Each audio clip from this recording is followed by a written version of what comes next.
চলে আসলাম আজকে একটা নতুন ভিডিও নিয়ে।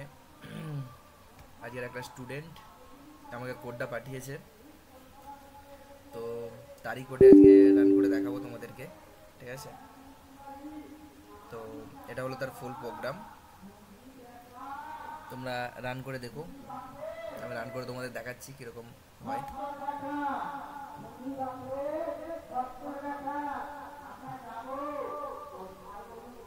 তো প্রোগ্রামটা হলো এটা, ভালো বানিয়েছে, নতুন শুরু করেছে পাইথন শিখে নিজে থেকে প্রোগ্রাম বানিয়েছে। এটা সত্যি খুব সুন্দর লাগছে, ভালো করেছো। ঠিক আছে, তো আজকে ভাবলাম ওরিও করে ভিডিওটা বানাই। ঠিক আছে, তো ওই ফুল প্রোগ্রামটা লিখেছে নিজে থেকেই, তো ভালো লেগেছে। অল দ্য বেস্ট, এবং কোনো জায়গায় বুঝতে প্রবলেম হলে আমাকে জানিও, আমি সেটা কী করবো। আর ভিডিওটা ভালো লাগলে প্লিজ লাইক করো, চ্যানেলটাকে সাবস্ক্রাইব করো, অ্যান্ড এভাবে এগিয়ে যাও। আর কেউ যদি এইভাবে মানে কি বলো প্রজেক্ট ক্রিয়েট করে আমাকে দাও, আমি দেখবো রান করে। ঠিক আছে, চলো বাই। আজকের ভিডিওটা এখান পর্যন্তই, দেখাবে নেক্সট ভিডিও।